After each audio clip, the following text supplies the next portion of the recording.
تمل ناڈو کے میلے شروع میں وقف امینڈمنٹ کے خلاف زبردست احتجاج، مسلمانوں کی ایک بڑی تعداد یہاں دیکھنے کو ملی۔ لگاتار پورے ملک میں وقف امینڈمنٹ کے خلاف، اس ایکٹ کے خلاف، اس ترمیم کے خلاف لگاتار احتجاج ہو رہے ہیں۔ ان احتجاجوں میں لوگ بڑی تعداد میں شرکت کر رہے ہیں۔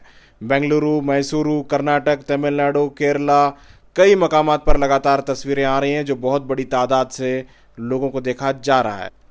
آپ دیکھ سکتے ہیں کس طرح سے ایک بڑی تعداد تمل ناڈو کے میلے شروع میں، یہ تصویریں آپ دیکھ کر اندازہ لگا سکتے ہیں کہ کتنی بڑی تعداد یہاں لوگوں کی ہے اور کس طرح سے اس امینڈمنٹ کے خلاف ایک پورے ملک میں مہم چھڑ چکی ہے۔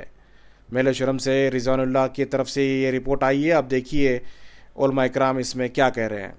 اس کو ایک کر دیا گیا کہ صرف مسلمانوں کے خلاف نہیں، دستور ہند کے بھی خلاف ہے۔ ہم اس کو قبول نہیں کرتے، ہم اسے ماننے کے لیے تیار نہیں۔ اسی کو ظاہر کرنے کے لیے یہ اجلاس اہل سنت ابراہیم جماعت کی آواز پر ہم تمام لوگ جمع ہوئے ہیں۔ حکومت سے پرزور اپیل کرتے ہیں یہ جو وقف ترمیم ایکٹ ہے اسے واپس لیں، اس میں ہمارا حق رہے گا، کیونکہ اس دین کے اندر بہت سی غلط باتیں ہیں۔ اس کے ذریعے مسلمان کے جائیداد پر، مسلمان کے اوقاف پر حکومت قبضہ کرنا چاہتی ہے، یعنی اس کے ممبران میں غیروں کو لانا، اور اسی طرح کوئی مسلمان ہوا ہو تو 5 سال کے بعد وقف کرنا، اور بہت سے ایسی